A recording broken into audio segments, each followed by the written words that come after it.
Next, for screening of an oral precancerous condition the test that is needed to be have is, मतलब test में कौन कौन सी property होनी चाहिए?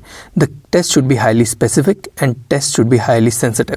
ठीक है, sensitivity, it has been defined as the ability of the test to identify correctly all those who have the disease that is true positive. अगर सेंसिटिविटी है तो अगर उसमें थोड़ी भी डिजीज़ का कोई खतरा है तो वहाँ पे ट्रू पॉजिटिव उसमें आना चाहिए, मतलब पॉजिटिव आंसर आना चाहिए।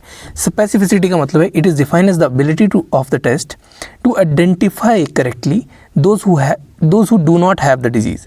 ठीक है, स्पेसिफिसिटी का मतलब है जिनमें डिजीज़ नहीं है उसको आइडेंटिफाई करना है, मतलब sensitivity is the true positive and specificity is the true negative. Any test which is highly sensitive and highly specific is best for determining any precancerous condition. Next, dentine is composed of, answer is 70% of organic contents are formed by dentine. और में इसमें लिखा हुआ है dentine consists of 35% organic material, water and 65% inorganic material. दूसरी किताब में लिखा हुआ है mature dentin is made up of approximately 70% inorganic material, 20% organic material and 10% of water. Also know that the only ectodermal derivative of the tooth is dentin. Inorganic constituents account for 96% by weight and they are mainly calcium and phosphate in form of hydroxyapatite crystals. Next, the technology of MOHFW that helps people in tobacco cessation is which? तो इसमें answer है हमारे पास M cessation program। ये जो है that is the technology of MOHFW. Let's look into the theory. The Ministry of Health and Family Welfare in partnership with the WHO and International Telecommunications Union ITU, इन्होंने start किया an initiative for utilizing the mobile technology for tobacco cessation. WHO's ITU Be Healthy Be Mobile, इनका मोटो था Be Healthy Be Mobile। ITU मतलब International Telecommunications Union और WHO मतलब World Health Organization। ITU's initiative aims to reach out the tobacco users of all the categories who want to quit the tobacco use and support the tobacco quitters, जो quit करना चाहते हैं उनको support करना towards successful quitting through constant text messaging on mobile। ठीक है, this initiative is fully supported by the government of India. Next, which of these defines the power to test to identify those who do not have a disease? ठीक है, negativity, true negative पूछ रहा है कि कौन होता है। So true negative हमारे पास होता है specificity. Specificity is the test for true negative. Now we have two terms. हमारे पास एक sensitivity term है, एक specificity term है। ठीक है, पहले हम sensitivity को डिस्कस करेंगे। Sensitivity is the proportion of people who test positive among all those who actually have the disease. A sensitive test will help to rule out a disease when the test is negative. ठीक है, a sensitive test will help to rule out the disease when the test is negative. Example के तौर पे अगर हम लेते हैं negative amylase test अगर आता है तो इट रूल्स आउट पैनक्रियाटाइटिस। ठीक है, कि अगर अमाइलेज का जो टेस्ट करा वो नेगेटिव आता तो it rules out pancreatitis. This works because the disease pancreatitis has a trait amylase that is almost always present and the test looks for that trait. If the trait is not present, the disease is unlikely to be present and can be ruled out. अब sensitivity के लिए हमारे पास एक formula होता है that is sensitivity is equal to true positive divided by true positive plus false negative. Next term we have is specificity. क्या? Specificity. Okay. Proportion of people who test negative among all the people who actually do not have the disease. ठीक है, proportion of people who test negative among all the people who actually do not have the disease is known as specificity. A specific test help to rule out a disease when it is positive. ठीक है, अगर हमारे पास कोई test positive आ रहा है तो वो rule out कर देता है डिजीज़ को। एग्जाम्पल के तौर पे लेते हैं, अगर यूरिन डिपस्टिक टेस्ट कर रहे हैं हम फॉर नाइट्रेट्स इन यूटीआई। ठीक है, यूटीआई में नाइट्रेट्स आ जाते हैं ये हमारे पास यूरिन डिपस्टिक टेस्ट में। So we can say that the disease UTI has a trait that is nitrates in the urine that is rare in other diseases. So a test that can be thought to be highly specific because the trait is specific to disease. तो अगर nitrates हमारे पास urine में आते हैं positive तो we can say that it will rule positive for the disease, ठीक है. However, a positive result would not mean that they definitely have UTI, but chances of UTI in that patient will be a high factor, ठीक है. मतलब prevalence ज़्यादा होगी for the diagnosis to become UTI, क्योंकि हमारे पास एक supporting evidence आ गया है कि नाइट्रेट्स इसके यूरिन में प्रेजेंट है अगर हमने यूरिन डिप्स्टिक टेस्ट किया तो. Now specificity will be equal to true negative divided by true negative plus false positive. Next term is positive predictive value. It's a probability that following a positive test result, that individual will truly have that specific disease. ठीक है, ये कहता है कि अगर हमारे पास कोई positive test result आया तो मतलब इंडिविजुअल में वो डिजीज़ होती है.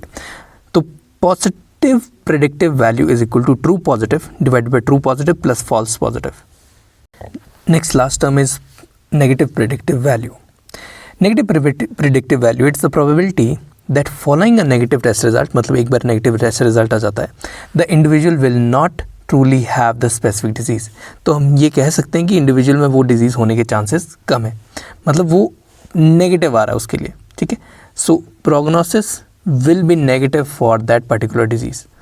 तो इसका फार्मूला होता है हमारे पास NVP, that is negative predictive value, is equal to true negative divided by true negative plus false negative. Next question is under NOHP a dentist should be placed at what level of health care, ठीक है. NOHP का मतलब होता है national oral health programme. तो dentist उस पर आते हैं हमारे पास सब सेंटर या फिर डिस्ट्रिक्ट लेवल पे. Theory, ministry of health and family welfare, that is MOHFW, the government of India has advised a national oral health programme for an affordable,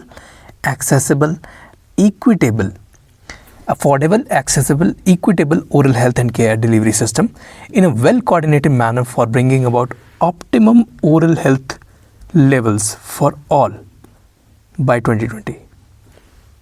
Now, this dental unit is equipped with necessary trained manpower.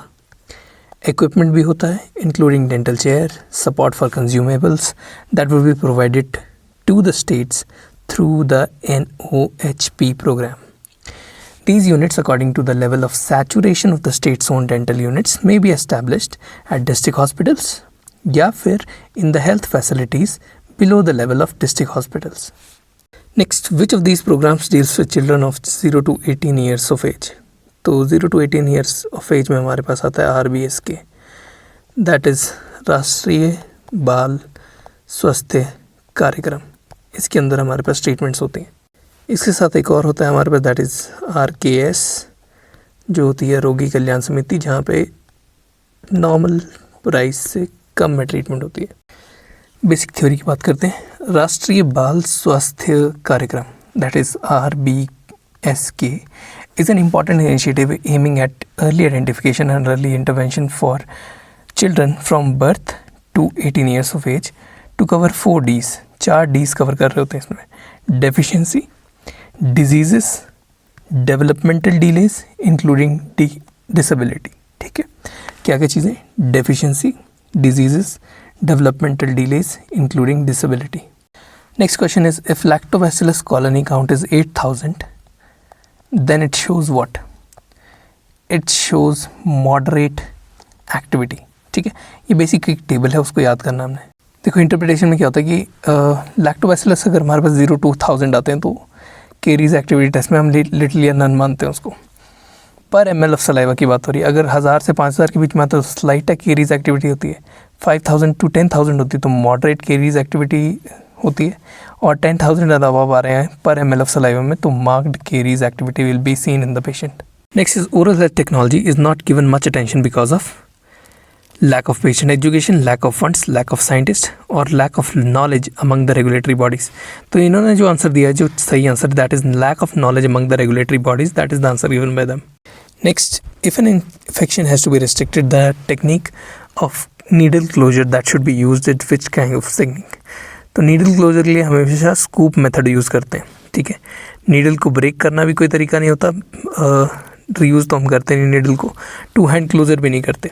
हमेशा scoop technique से needle को उसकी cap में डालते हैं. ठीक है, ताकि प्रिक का चांसेस मिनिमम हो. Next, the rubber dam clamps are sterilized by which method? The answer is autoclave. Rubber dam के जो क्लैंप्स होते हैं उनको ऑटोक्लेव में स्टेरलाइज करते हैं.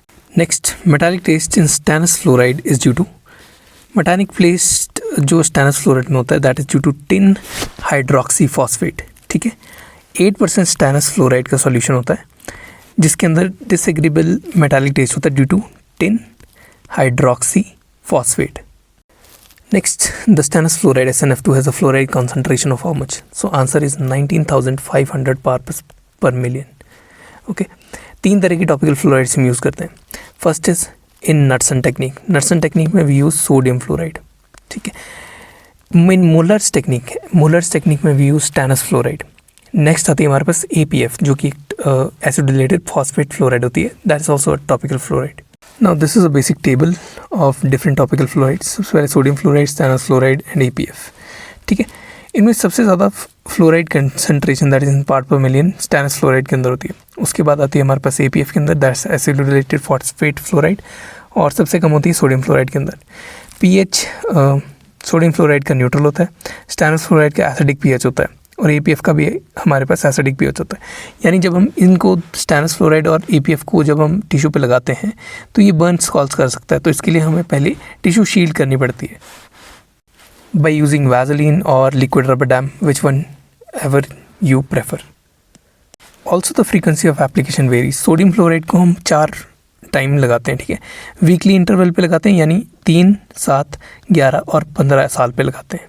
ठीक है, 4 एट वीकली इंटरवल्स, और फिर 3, 7, 11 और 13 साल पे लगाएंगे. जो स्टैनस फ्लोराइड होता है उसको बाय एनुअली यूज़ करते हैं, मतलब साल में 2 बार, और APF को भी बाय एनुअली यूज़ करते हैं. एडवर्स इफेक्ट में हमारे पास स्टैनस फ्लोराइड का होता है. इससे टूथ और जिंजाइवल टूथ पिगमेंटेशन हो जाती है, जिंजाइवल इरिटेशन हो जाती है.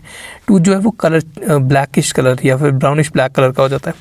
कैरीज रिडक्शन परसेंटेज जो है सोडियम फ्लोराइड की 30% है, स्टैनस फ्लोराइड की 32% है, और APF की 28% है.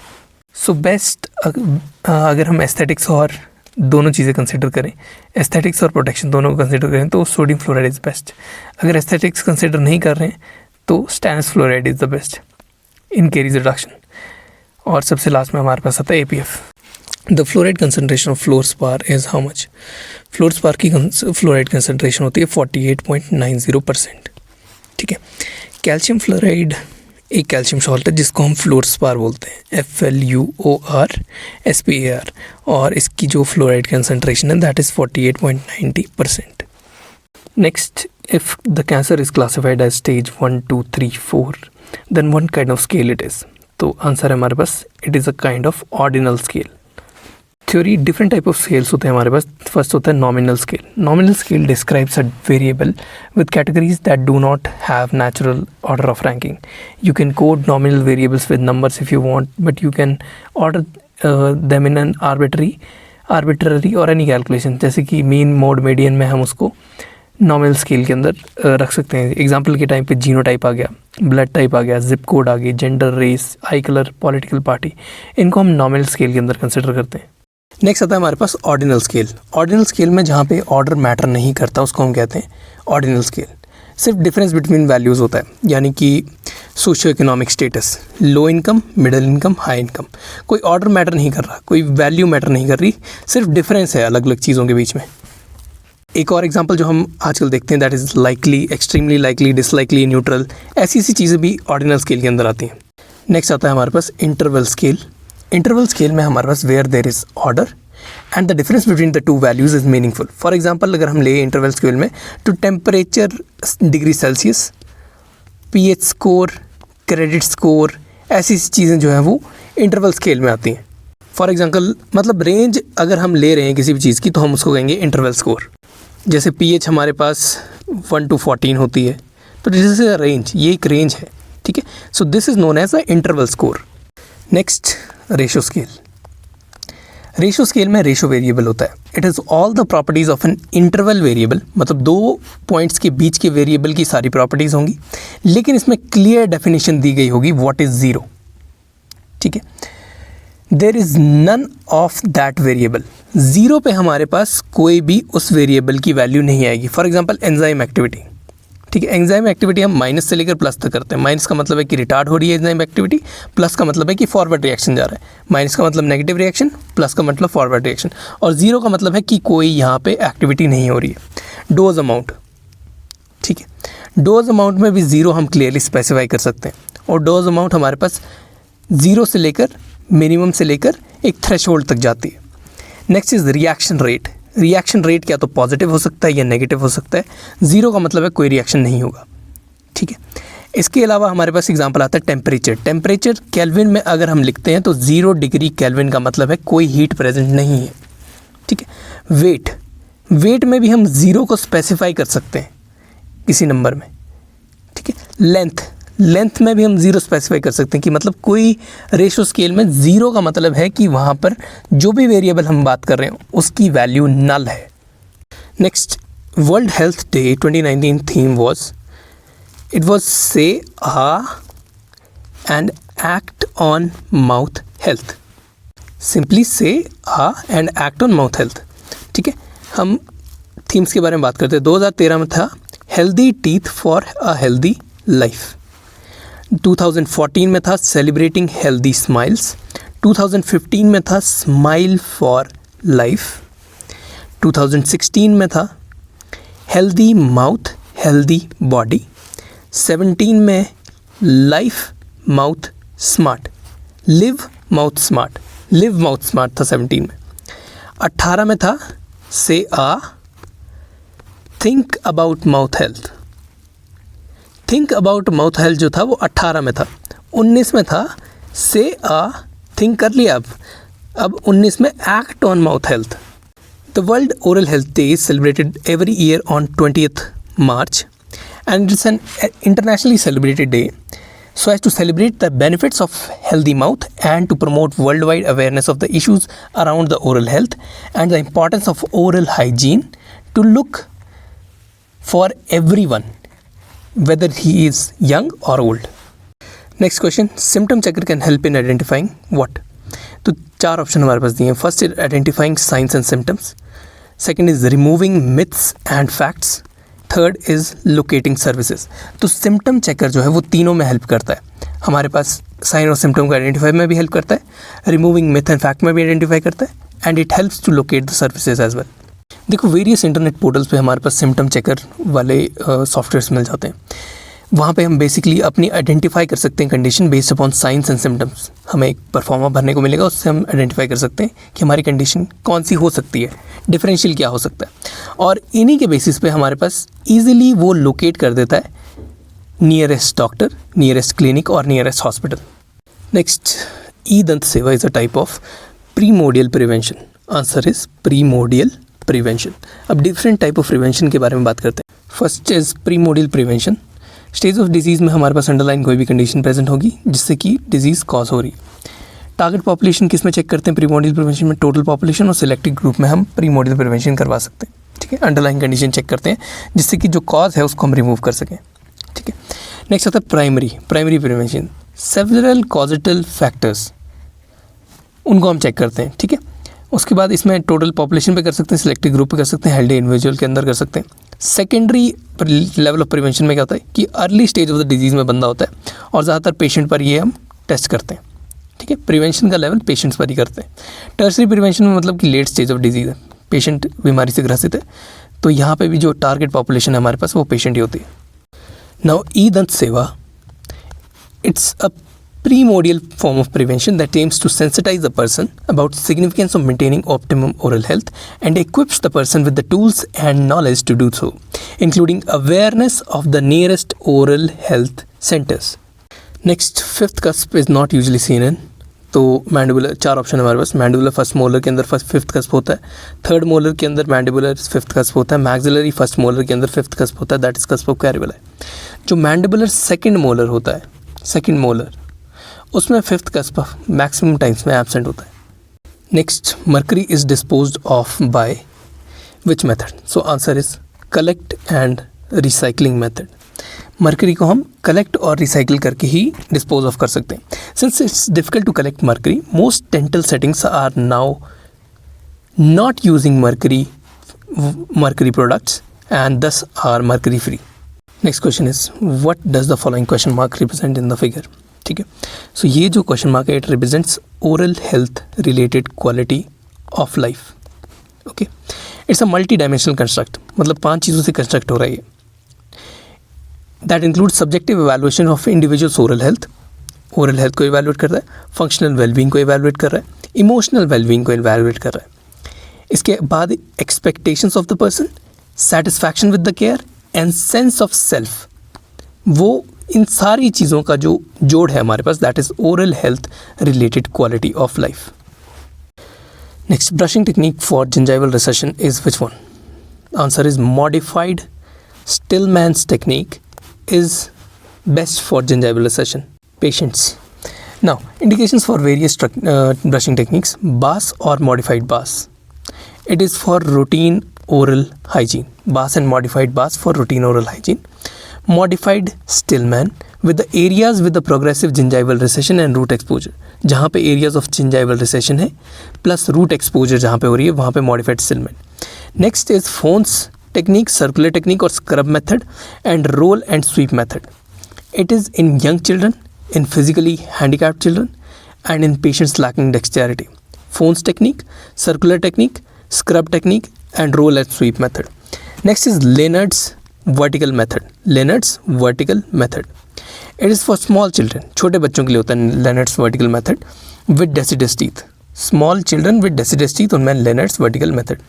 Next, Charter's method. Charter's method जो होता है that is for open interdental spaces. Charters is for open interdental spaces, missing papillae, exposed root surfaces, people wearing FPDs, उनमें भी चार्टर मेथड लगाते हैं एंड ऑर्थोडोंटिक अप्लायंस वाले में भी चार्टर मेथड लगता है। अगर पेरियोडोंटल सर्जरी हुई है उसके बाद जो हम मॉडरेट जिंजाइवल रिसेशन अगर हो रहा है तो उसमें भी हम चार्टर्स मेथड विल यूज़ करते हैं। Next, stimulated saliva as compare to unstimulated saliva has more what?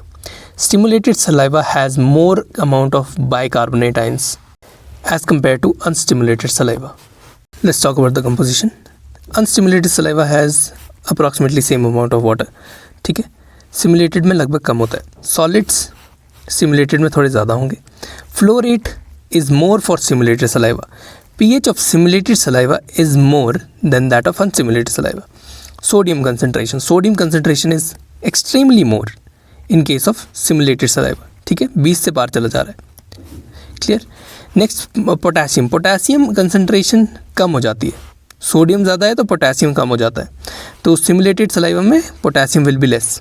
Bicarbonate is more, this is more, sodium is more, bicarbonate is more, phosphate is less, chloride is little bit more, calcium is almost same but to a more extent. ठीक है, मतलब simulated में हमारे पास ज़्यादातर अगर question आता है तो more is the answer then unstimulated saliva. Expect to anomalies that is potassium and phosphate. P वाली जो चीज़ें हैं वो कम हो जाती हैं। ठीक है, पोटेशियम कम हो जाएगा, फॉस्फेट कम हो जाएगा सिमुलेटेड में। Let's talk about the functions, resting saliva functions and simulated saliva functions. पहला हमारे पास रेस्टिंग सलाइवा फंक्शंस, ये किस किस की सिक्रीशन होती है? सबमैंडिबुलर, सबलिंगुअल और पैराटाइड ग्लैंड की। जो सिमुलेटेड सलाइवा के फंक्शन होते हैं वो ज़्यादातर सिक्रीशन होती है सब मैंडिबुलर और पैराटाइड की। इसमें सब लिंगुअल जो है वो कम सिक्रीट करता है। Resting saliva maintains moisture, prevents dehydration, protects the surface of teeth via continuous cleansing. Simulated saliva क्या करता है? It maintains the taste receptor health, it neutralises the food और bacterial acids and it lubricates the oral cavity and protect the teeth. Let's talk about the differences between the resting saliva functions and simulated saliva function. देखो, पहली secretion किस किस की होती है? Resting saliva जो है वो सबमैंडिबुलर, सबलिंगुअल और पैराटाइड ग्लैंड की सिक्रीशन होती है, लेकिन स्टिमुलेटेड सलाइवा में सबलिंगुअल ग्लैंड इतना रोल प्ले नहीं करता है। ठीक है, next, resting saliva maintains moisture, prevents dehydration and protects the surface of the teeth by salivary pellicle and clumping of micro organisms so that they do not affect the surface of teeth.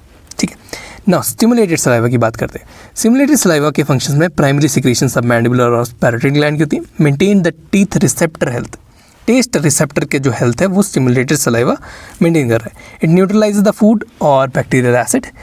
Simulated saliva lubricates the oral cavity to protect the teeth and mucosa during act of deglutination. मतलब deglutination में oral cavity, mucosa और teeth, इन सब को protect करने का काम simulated saliva कर रहे हैं। It prepares the food for swallowing and digestion, simulated saliva. Next, to assess the outcome of labour, cost and time, what is used? देखो, लेबर, कॉस्ट और टाइम, इन तीनों को यूज़ करके हम कॉस्ट बेनिफिट निकाल रहे हैं कि हमें उतनी कॉस्ट पे कितना बेनिफिट मिल रहा है।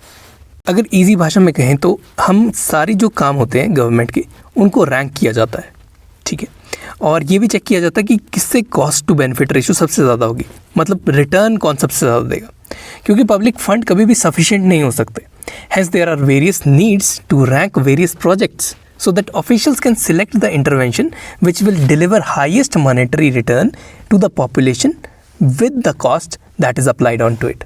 अब कॉस्ट बेनिफिट एनालिसिस किया जाता है, इसमें कॉस्ट और बेनिफिट को एक्सप्रेस किया जाता है in terms of monetary terms, जैसे कि कॉस्ट को हम कहते हैं मनी स्पेंट एंड बेनिफिट को हम कहते हैं मनी अर्नड, ठीक है। तो बेनिफिट हमारे पास कितना आएगा, that is money saved plus money earned, वो आता है बेनिफिट हमारे पास। मतलब अगर सरकार ने कोई चीज़ के ऊपर इन्वेस्ट किया है तो वो चीज़ उनकी हो गई है, ठीक है। इसके ऊपर अब इतना पैसा बचा रहे हैं कि बाहर इनको स्पेंड नहीं करना पड़ रहा है पैसा, ठीक है, और प्लस लोग इनके पास जो आ रहे हैं जिससे इनको और ज़्यादा अर्निंग हो रही है, that is known as benefit, that is money saved plus money earned. Next, CDER AIIMS is a nodal centre for what? CDER AIMS is the nodal center for Center of Excellence for National Oral Health Care Program, NOHCP. Now, Center for Dental Education and Research in India, or India Institute of Medical Sciences, that is CDER AIMS. It is a nodal center for Center of Excellence for National Oral Health Care Program. Next, halting a disease at its incipient stages and preventing its complications is known as which kind of prevention? तो incipient stages पे अगर हम कर रहे हैं मतलब initial stage start हो गई है, so that is will come under secondary prevention. ये क्वेश्चन पीछे भी हमने किया। प्रीमोडियल प्रिवेंशन में हमारे पास अंडरलाइन कंडीशन है जिससे कि कॉजेशन होगी, लेकिन अभी तक कॉज हुआ नहीं है, कुछ हुआ नहीं है पेशेंट को, लेकिन अंडरलाइन कंडीशन प्रेजेंट है ही है। इस टोटल पॉपुलेशन पे कर सकते हैं या सिलेक्टेड ग्रुप पे हम चेक करते हैं। प्राइमरी प्रिवेंशन हम कहाँ करते हैं, टोटल पॉपुलेशन पे भी कर सकते हैं, सिलेक्टेड ग्रुप के अंदर, हेल्दी इंडिविजुअल के अंदर भी कर सकते हैं। मतलब यहाँ पे कुछ पॉजिटिव फैक्टर्स जैसे स्मोकिंग वगैरह हो गई, बीड़ी पी रहा है बंदा, ठीक है, वो चीज़ हम रोक के प्राइमरी प्रिवेंशन कर सकते हैं। Secondary prevention early stage of the disease है, और इंसिपिएंट केरीज हमारे पास early stage of the disease को, या फिर इंसिपिएंट स्टेज जो है वो early stage of the disease को डिपिक्ट कर रहा है। So this will be done in patients. So ये वाली जो हमारे पास कॉम्प्लिकेशन को प्रिवेंट करने की स्टेज है, this will be known as secondary prevention. Last में आता है टर्शरी, जब लेट स्टेज ऑफ डिजीज़ है, जब दांत पूरा ख़राब हो गया या फिर कैंसर पूरा स्प्रेड कर गया, तब हम लेट प्रिवेंशन करते हैं, ठीक है, या टर्शरी प्रिवेंशन करते हैं। ये भी पेशेंट्स में होता है खाली। Next, according to WHO guidelines for excess sugar control is by all except. तो 4 ऑप्शन हमारे पास दिए हैं, that is fiscal policies, marketing, food labelling. इन तीनों से हम शुगर कंट्रोल करते हैं बाय WHO, ठीक है। एक्सेस शुगर को हम कंट्रोल करने के तरीके बताते हैं, लेकिन चेयर साइड काउंसलिंग हम हर एक पेशेंट की नहीं कर सकते, हर एक इंसान की नहीं कर सकते। सो 4th option that is chair side counselling, it is to be omitted. Now, WHO guidelines recommends the adults and children to reduce their daily intake of free sugars to less than 10% of their total energy intake. मतलब अगर बंदा 100 ग्राम खाना ले रहा है तो उसमें 10% से कम उसको शुगर लेनी है अडल्ट को। A further reduction to below 5% or 25 grams or 6 teaspoons per day would provide additional health benefits according to the research conducted by WHO. मतलब 5% से कम शुगर ले रहा है, रफली अगर हम बात करें तो 25 ग्राम से कम शुगर ले रहा है या फिर 6 टीस्पून से कम शुगर ले रहा है। So it is suppose to provide additional benefits to the person, ठीक है। और ये शुगर जो है ये प्रोसेस्ड नहीं है, इसको प्रोसेस्ड शुगर के अंदर नहीं कंसिडर कर रहे, इसको हम सारा खाना जो मिला रहे हैं उसके अंदर कंसिडर कर रहे हैं। Next, for statistical test output P value is interpreted as rejective, answer है rejective HO, P is less than 0.05। Statement क्या कह रही है कि नल हाइपोथेसिस कभी भी एक्सेप्टेड नहीं होती, मतलब कभी भी हम किसी रिजल्ट में या फिर किसी रिसर्च में नल हाइपोथेसिस दे देते हैं, so it will not be accepted. The experiment and the test only aims to reject the null hypothesis. Null hypothesis को तभी रिजेक्ट किया जा सकता है जब P वैल्यू जो है दैट इज़ लेस देन 0.05, मतलब प्रोबेबिलिटी इससे कम है अगर, तभी हम उसको नल हाइपोथेसिस मानेंगे। नेक्स्ट मोड इज़ मोड की डेफिनेशन पूछ रहा है सीधा। Mode is the most frequently occurring observations. जो मोस्ट फ्रीक्वेंटली अकरिंग ऑब्जर्वेशन होती है किसी भी एक पूरी रेंज में, उसको हम कहते हैं मोड।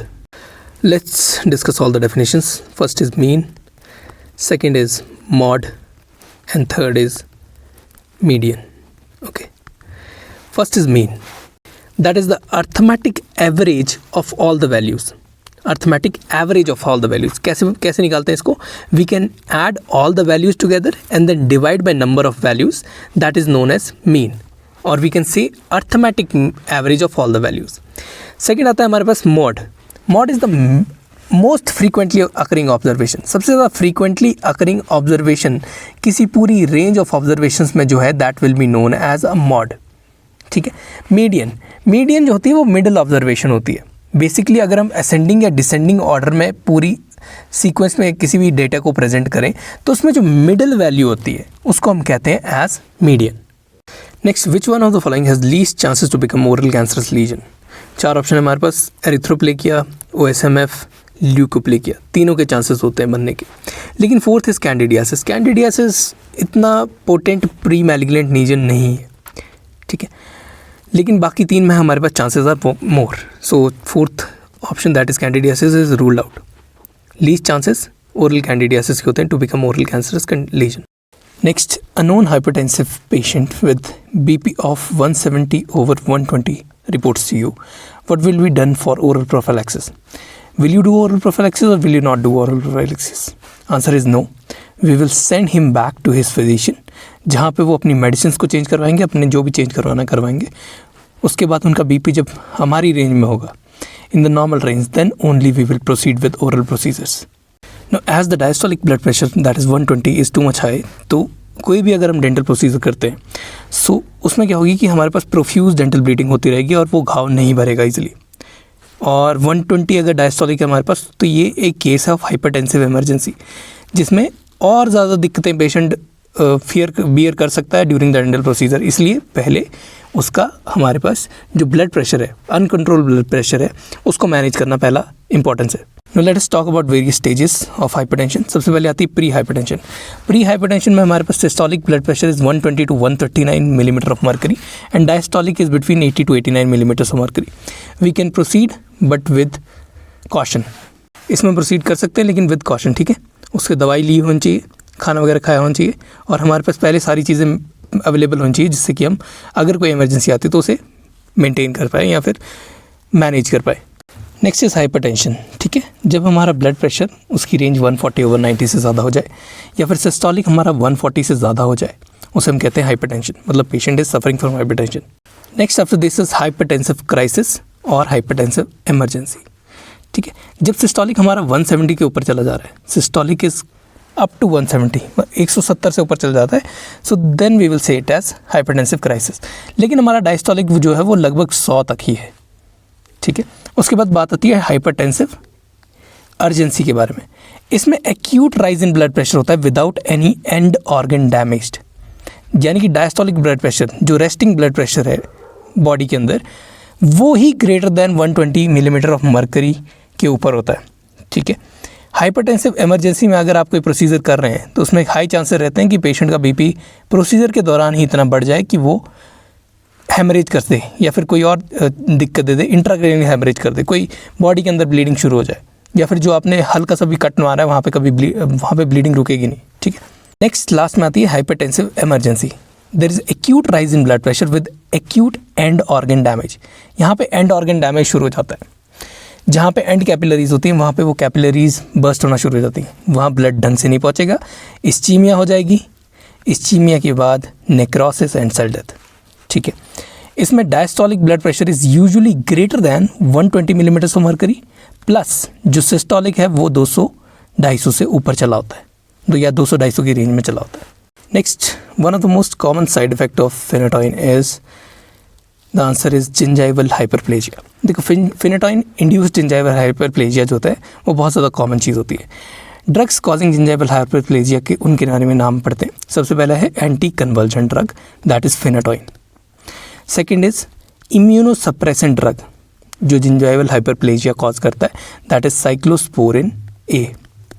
थर्ड हमारे पास आता है calcium channel blockers. Calcium channel blockers जैसे कि निफेडिपिन, विरप्पामिल या डिल्टियाज़म, जो हम बीपी वगैरह की मैनेजमेंट में भी देते हैं, वो भी हमारे पास जिंजाइवल हाइपरप्लेजिया कॉज करते हैं। ठीक है, calcium channel blockers that is nifedipine, verapamil and diltiazem. ठीक है, immunosuppressants like cyclosporine A and phenytoin, ये सब जिंजाइवल हाइपरप्लेजिया कॉज करते हैं। Next question is all are secondary colonisers except which one. ठीक है, तो इसमें आपको पता होना चाहिए कि कौन सा प्राइमरी कॉलोनाइजर है, कौन सा सेकेंडरी कॉलोनाइजर है। चार ऑप्शन दिए हमारे पास, streptococcus sanguis, P intermedia, fusobacteria and P gingivalis. तो इसमें स्ट्रेप्टोकोकस सैंग्विस जो है that is a primary coloniser. All these in the above table are primary colonisers, जिसमें streptococcus gordonii, intermedius, mitis, oralis, sanguis. Streptococcus की जितनी भी 5 आती हैं वो सारी प्राइमरी कॉलोनाइजर्स में आती हैं। एक्टिनोमाइसिस जेरेंसिरिये, एक्टिनोमाइसिस ज़ेरेली, Actinomyces naeslundii, Actinomyces aureus, Aggregatibacter, actinomycetemcomitans, serotype A, ये सब प्राइमरी कॉलोनाइजर हैं।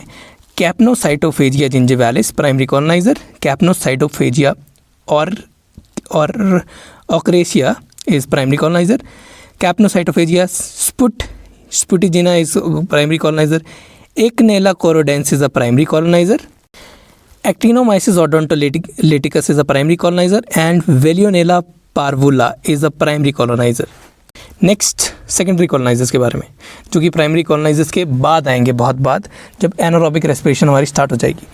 कैम्पायरोबैक्टर gracilis, Campylobacter rectus secondary colonizer, Campylobacter showae secondary colonizer, Eubacterium nodatum secondary colonizer, Aggregatibacter actinomycetemcomitans, serotype B.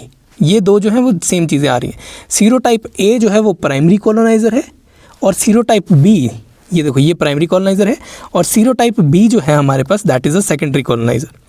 Fusobacterium nucleatum SSP nucleatum secondary colonizer, Fusobacterium nucleatum SSP vincenti is secondary colonizer, Fusobacterium nucleatum SSP polymorphum secondary colonizer, Fusobacterium periodonticum secondary colonizer, Parvimonas micra secondary colonizer, Privotella intermedia secondary colonizer, Privotella loschii secondary colonizer, Privotella nigrescens secondary colonizer, Streptococcus constellatus secondary colonizer, Tannerella forsythia secondary colonizer, Porphyromonas gingivalis secondary colonizer, and Treponema denticola is a secondary colonizer.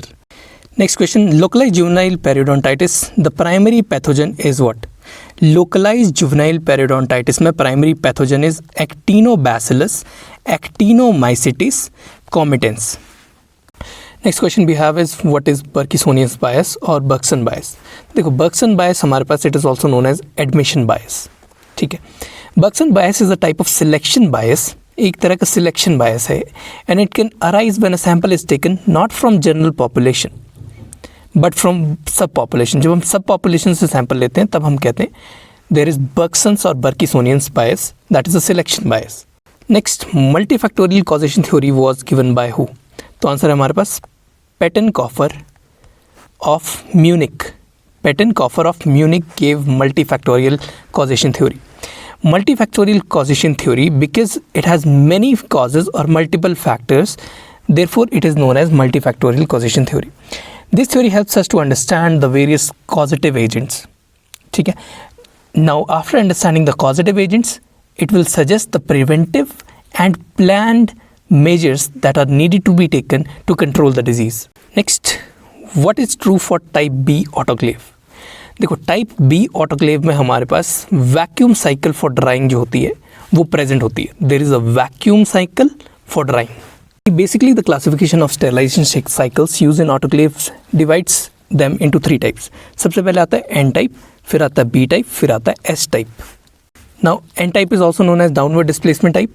ठीक है, इसमें description क्या होती है कि इसमें compact होता है, ये स्टेरलाइजिंग सिंपल मटेरियल स्टेरलाइज कर सकता है, and the required steam penetration can not B guaranteed. इसमें स्टीम पेनिट्रेशन कितना हो रहा है उसे हम गारंटी नहीं कर सकते।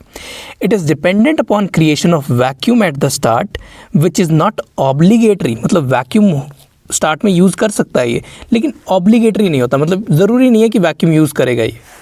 इसमें बेसिकली हम अनरैप्ड सॉइल्ड इंस्ट्रूमेंट्स डाल सकते हैं जो कि इमीडिएटली हमें यूज़ करना है। इसको एन टाइप इसलिए बोला जाता है क्योंकि ये नेक्ड सॉलिड प्रोडक्ट्स को स्टेरलाइज करने के लिए यूज़ हो रहा है। Therefore these autoclaves can not be used to sterilize textiles, porous loads और हॉलो आइटम्स और इवन प्रोडक्ट्स दैट क्रिएट्स और हैव पाउचेस, उनको हम एन टाइप में स्टेरलाइज नहीं कर सकते। Second type of sterilizers are B type sterilizers. They are compact and their performance levels are comparable to those of large machines in the hospitals। ठीक है, जो लेटर बी है it stands for big small sterilizers, मतलब big स्टेरलाइजर्स जैसा काम कर रहा है लेकिन है साइज में छोटा, या फिर हम कह सकते हैं दे offer big performance. The standard distinguishes between the sterilisation cycles on the basis of the materials being sterilised. ठीक है, टाइप ए में हमारे पास सॉलिड लोड्स होते हैं with hollow sections. Type B में हमारे पास जो है वो हॉलो सेक्शंस के साथ भी आप चीज़ें डाल सकते हो। हॉलो सेक्शन किसी चीज़ के अंदर होगा, जैसे कोई ट्रे के अंदर आपने चीज़ें लोड करी हैं, इंस्ट्रूमेंट लोड करें, उनको भी ये ईजिली स्टेरलाइज कर देगा। Now the B type can be used for unwrapped, wrapped, solid, hollow instruments, porous loads, gowns, drapes, इन सब के लिए ये यूज़ हो सकता है। Any type of the load can be sterilized by Class B autoclave. This includes porous material products, pouches, textiles, hollow items such as vands, turbines, tips, किसी भी चीज़ की उनको ये स्टेरलाइज करने की क्षमता रखता है। Now the third type is S type of autoclave.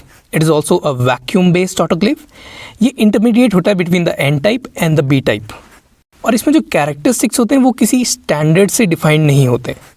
Also कोई भी naked या फिर soiled instrument को हम इसके अंदर ऑटोक्लेव कर सकते हैं या फिर किसी हॉलो आइटम को भी कर सकते हैं। Next, student T test is what? Student T test जो है it is a parametric test that is based upon averages. ठीक है, ऐसा parametric test that is based upon averages is student T test. A little about the theory. Student T test it is use for quantitative data, that is the data that has a magnitude. ठीक है, and it's normally distributed in a population, मतलब continuous data होगा। Example के तौर पे लेते हैं, हर एक इंडिविजुअल में एक मेजरमेंट होती है फ्रॉम अ कॉन्टिन्यूस स्पेक्ट्रम और a range such as body temperature, height, weight, blood pressure. ठीक है, तो स्टूडेंट टी टेस्ट में 3 टाइप्स होते हैं हमारे पास। First is student T test for a small single sample. Second is student T test for independent samples, जिनको हम कहते हैं अनपेयर्ड टेस्ट। ठीक है, अनपेयर्ड टेस्ट होता है जिसमें इंडिपेंडेंट सैंपल आते हैं। स्टूडेंट टी टेस्ट हमारे पास आता है अगर इंडिपेंडेंट सैंपल नहीं है, कहीं से रिलेटेड सैंपल है, तो उसमें हम पेयर्ड टेस्ट बोलते हैं, पेयर्ड टी टेस्ट। बेसिकली एक मेजरमेंट शो कर रहा है, ठीक है, पूरे एक स्पेक्ट्रम में से, जैसे कि अगर हाइट है तो 0 से कितने के बीच में इसकी हाइट आ रही है, वो एक स्पेक्ट्रम शो करता है। वेट कितने से कितने के बीच में है एक पॉपुलेशन का। ठीक है, ब्लड प्रेशर ज़्यादातर लोगों का एक अगर डेटा लिया तो कितने से कितने के बीच में आ रहा है, वो चीज़ शो करता है student T test. Next, which one of the following is a non parametric test? 4 option है हमारे पास। Non parametric is Mann Whitney's test. ठीक है, Mann Whitney's test is non parametric, MANN Whitney. अब 2 तरह के टेस्ट होते हैं हमारे पास, पैरामीट्रिक, नॉन पैरामीट्रिक। पैरामीट्रिक के एग्जाम्पल हमारे पास आते हैं pair T test, unpair T test, Pearson's correlation and one way analysis of variance. These are parametric test, याद करने की चीज़ें। नेक्स्ट, नॉन पैरामीट्रिक टेस्ट, इसमें सबसे पहले आता है विल्कॉक्सन रैंक सम टेस्ट। याद रखने, Wilcoxon rank sum test is the non parametric equivalent test. ठीक है, Mann Whitney U test, non parametric. Spearman's correlation, non parametric. ठीक है, Kruskal Wallis test, Kruskal Wall test, वो भी नॉन पैरामीट्रिक है। Next, health education involves all except. कौन कौन से ऑप्शन हमारे पास? Health education makes people think for themselves, health education appeals for reasoning, health education trains primitive desires. ये तीनों चीज़ें करता है।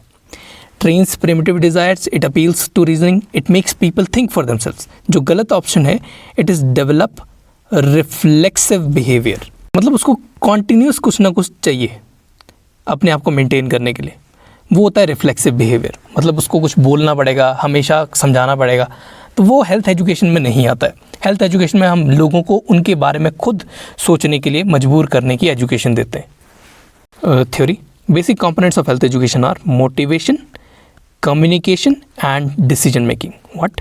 Motivation, communication and decision making, MCD। Last question, the following figure shows what? देखो हमारे पास दिस इज बॉल है आगे, तो this is a CPITN probe, ठीक है। Community periodontal index treatment needs probe है ये, ठीक है, जिसमें हमारे पास मार्किंग होती है, दैट इज़ 0.5 की बॉल आ जाती है। Then is 3.5 to 5.5 is first band, black band, and then 8.5 to 11.5 is second black band. Black band को हम डार्क बैंड भी बोल सकते हैं। अब इसी क्वेश्चन से मिलता मिलता एक और क्वेश्चन कर लेते हैं, दैट इज CPITN-E और CPITN-C। दो टाइप्स होते हैं CPITN प्रोब के। CPITN-E प्रोब में हमारे पास एक ही डार्क बैंड की जोन आती है, that is from 3.5 to 5.5, 0.5 mm की बॉल आ गई। लेकिन CPITN-C प्रोब जो है उसमें हमारे पास तीन आती है हमारे पास रेंजेस। सबसे पहले आती है बॉल 0.5 mm की, first range is 3.5 to 5.5, second dark band की रेंज होती है 8.5 to 11.5, ठीक है। और ये जो हमारे पास दिया हुआ था that is CPITN-C probe. It was first described bye WHO ने पहली बार डिस्क्राइब किया था। First design word for to purposes, that is for measurement of pockets and detection of सब जिंजाइवल कैलकुलस। वेट इसका होता है 5 grams and working force is 20 to 25 grams।